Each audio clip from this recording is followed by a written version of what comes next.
പത്തനംതിട്ട നിരണത്ത് തൊഴുത്തിൽ കെട്ടിയ എരുമയുടെ വാൽ അറുത്ത് മാറ്റി സാമൂഹ്യ വിരുദ്ധരുടെ കൊടും ക്രൂരത. ക്ഷീരകർഷകനായ പി.കെ. മോഹനൻ വളർത്തുന്ന 5 വയസ്സ് പ്രായമുള്ള എരുമയുടെ വാലാണ് കഴിഞ്ഞ ദിവസം രാത്രിയിൽ മുറിച്ചു മാറ്റിയത്. ഇത് സംബന്ധിച്ച് മോഹനൻ പുളിക്കീഴ് പോലീസിൽ പരാതി നൽകി.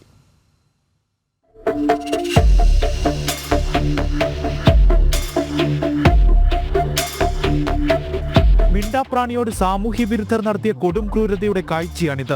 എരുമയുടെ വാൽ മുറിച്ചു മാറ്റി. മുറിച്ച വാലിന്റെ ബാക്കി ഭാഗം വീട്ടുമുറ്റത്തെ കസേരയിൽ നിന്നും കണ്ടെത്തി. ഇന്നലെ പുലർച്ചെ 4 മണിയോടെ എരുമയെ കുളിപ്പിച്ച് പാൽ കറക്കുന്നതിനായി മോഹനൻ തൊഴുത്തിലെത്തിയപ്പോഴാണ് വാൽ മുറിഞ്ഞ നിലയിൽ ദയനീയ ഭാവത്തിൽ നിൽക്കുന്ന എരുമയെ കണ്ടത്. ഞാൻ വെളുപ്പിനെ കറക്കാൻ ചെന്നപ്പോഴത്തേക്കാണ് ഇത് കാണുന്നത്. ഞാൻ വെളുപ്പിനെ 4 മണിയാകുമ്പോൾ എഴുതിൽ കയറും. എഴുതിൽ കയറി ചെന്നപ്പോഴത്തേക്ക് ഇതാ കാണും, ചോര ഒളിപ്പിച്ച് നിൽക്കുന്ന കാണുന്നത്. പിന്നെ എപ്പോഴാണ് പിടിച്ച് നോക്കി വാല് അവിടെ കണ്ടില്ല. പിന്നെ അവിടെ മുറ്റത്ത് കസേര ഈ കിടക്കുക, അതേ കൊണ്ട് തൂക്കി വെച്ചിരുന്നു. അപ്പോൾ ആരാ എന്താണെന്നൊന്നും നമുക്ക് അറിയത്തുമില്ല.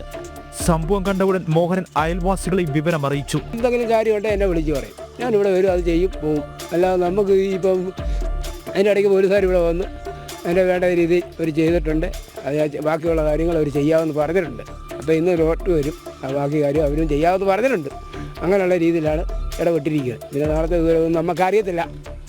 അത് വേണ്ട രീതിയിൽ ഇത് ചെയ്തിരിക്കണം. നിരണം മൃഗാശുപത്രിയിലെ ഡോക്ടറെ ഫോണിൽ ബന്ധപ്പെട്ട് ഡോക്ടർ നിർദ്ദേശിച്ച പ്രകാരം വാലിന്റെ ഭാഗം മരുന്ന് വെച്ച് കെട്ടി. പിന്നീട് മൃഗഡോക്ടർ എത്തി കൂടുതൽ ചികിത്സ നൽകി. വാൽ മുറിക്കപ്പെട്ട എരുമയെ കൂടാതെ കറവയുള്ള ഒരു പശുവും 3 പോത്തുകളും മോഹനന്റെ സ്വന്തമായുണ്ട്. സംഭവത്തിൽ പ്രതികളെ പിടികൂടാൻ പോലീസ് അടിയന്തര നടപടി സ്വീകരിക്കണമെന്നാണ് മോഹനൻ ആവശ്യപ്പെടുന്നത്. ജനം, പത്തനംതിട്ട.